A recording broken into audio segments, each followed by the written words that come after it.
जो संवैधानिक प्रावधान हैं, इन प्रावधानों के तहत प्रशासक व्यवस्था जो नौकरियों के अंदर जो रिजर्वेशन जो लागू होना चाहिए था वो लागू नहीं हुआ है, उसको लेकर संवैधानिक जो प्रावधान धरातल पे लागू करने के लिए अनुसूचित आरक्षण मोर्चा के तहत आज ये धरना प्रदर्शन और रैली का आयोजन किया गया था।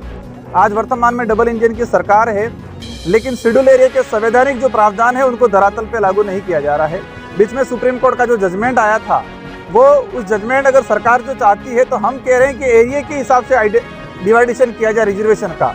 जैसे कि शासन के प्रशासनिक व्यवस्था के अंदर जो अधीनस्थ सेवा से ऊपर की जो सर्विसें है, RS मेंस की जो सर्विसें हैं, तो राजस्थान का जो 13% है उसमें एरिया के हिसाब से अनुसूचित क्षेत्र का जो हिस्सा बनता है, अनुसूचित क्षेत्र की जो ट्राइबल पॉपुलेशन है उस आधार पे 6-6.5% अलग से कर दिया जाए। वही चीज़ शहरी वाला जो इलाका है और गराशय वाला जो इलाका है, तो ट्राइबल राजस्थान के 13% जो रिजर्वेशन पॉलिसी है उसको मुख्य रूप से क्षेत्रीय आधार पर बंटवारा कर दिया जाए। लेकिन सरकार वो नहीं करना चाहती है।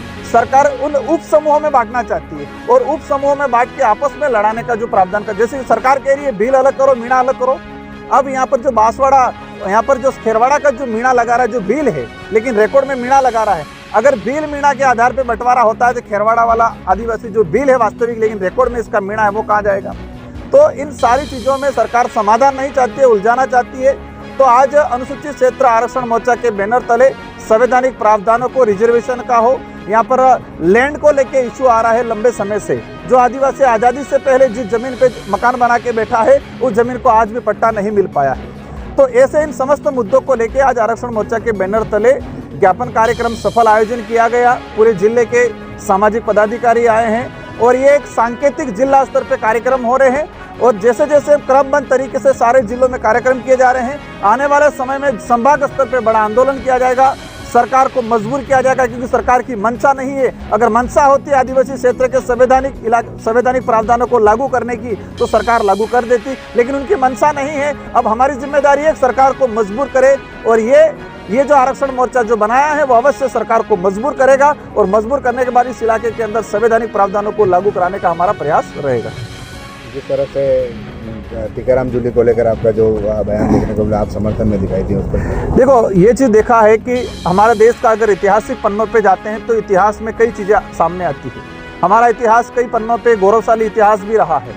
हल्दी घाटी का युद्ध देखो, महाराणा प्रताप, राणा पूजा बिल, हमारे कई सारी चीज़ें ऐसी है। मेवाड़ का इतिहास, इस इलाके का इतिहास देखो या देश का इतिहास देखो। इतिहास के कुछ पन्ने ऐसे भी हैं जहाँ पर जातिगत भेदभावना भी बहुत जोरदार रही है, शिक्षा से भी वंचित रखा हुआ गया है, छुआछूत भी बहुत ज़्यादा हुआ है। लेकिन वो आज़ादी के बाद, अगर आज़ादी के बाद भी ये घटनाएं होती है, ये घटनाएं हो रही है, ग्रामीण इलाकों में होती है, छोटे छोटे शहरों कस्बों में होती है। लेकिन एक राजस्थान विधानसभा का प्रतिपक्ष नेता है और उस नेता के साथ वो मंदिर में दर्शन करने जाते हैं और दर्शन करके निकलते हैं, उसको गंगा जल से धोया ही नहीं, इसके बयान दिए जा रहे हैं कि वो अछूत है, वो विरोधी है, इसलिए उसको इस मंदिर को हम गंगा जल से शुद्ध करने का काम कर रहे हैं। वो आए हैं टीकाराम जिसके अशुद्ध हो गया है। तो इस तरह की मानसिकता भाजपा के नेताओं में अधिकतर रही है और जो वो कहे कि वो छुआछूत भेदभाव वाली, शोषण वाली जो नीति है वो भाजपा के पदाधिकारियों में रही है और वो सामने आ गई। इस चीज़ की हम कड़ी निंदा करते हैं और आने वाले समय में सरकार को भी कहना चाहेंगे कि ये जो आज़ादी से पहले जो हो रहा था, ये देश संविधान से चलेगा, ये देश ग्रंथों से नहीं चलेगा। ग्रंथों का हम सम्मान करते हैं, लेकिन वो संविधान की जगह लेना चाहे वो हम ठीक नहीं मानेंगे। ये देश संविधान के आधार पर चलेगा। इस देश के अंदर रहने वाला प्रत्येक व्यक्ति को स्वाभिमान से अपने हक से जीने का अधिकार है। नमस्कार, सेवा जवाहर, जय भीम। आप देख रहे हैं संदीप बनके मीडिया में, शक्ति बनके। साथियों, आदिवासी न्यूज खबर चैनल देखने के लिए सब्सक्राइब करें संदीप बनके मीडिया और देखते रहे संदीप बनके मीडिया। यूट्यूब चैनल पर आपको जानकारी मिलती रहेगी। सांसद राजकुमार राउत जी ने जिस प्रकार से आदिवासियों के सुप्रीम कोर्ट का जो जजमेंट था उसको किस प्रकार से जनता के सामने रखा और जनता को यह बेहद ही जानने समझने की आवश्यकता है, जागरूक होने की आवश्यकता है। जो आदिवासी भाइयों के लिए बहुत ही ज़्यादा एजुकेशन, जो पढ़ाई लिखाई करने वाले छात्र छात्राओं के लिए बहुत ज़्यादा इम्पोर्टेंट है कि आज के समय में किस प्रकार से उनके साथ घोटालेबाजी हो रहा है, किस प्रकार से घालमेल हो रहा है, ये कि सुप्रीम कोर्ट का आदेश का भी किस प्रकार से जो है उसके साथ छेड़खानी किया जा रहा है।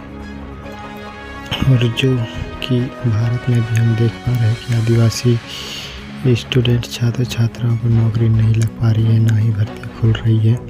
आदिवासियों का जो पिछड़ापन है बहुत ही आधे से ज़्यादा पिछड़ता हुआ हो जा रहा है, किंतु अभी तक जो है सुप्रीम कोर्ट हो या हाई कोर्ट की जो जजमेंट है, जो आदेश दिए गए हैं सुप्रीम कोर्ट हाई कोर्ट के द्वारा, उसे ज़मीनी स्तर पर ज़मीन पर लागू नहीं किया गया है, वह कागजातों पर ही रह गया है दफन।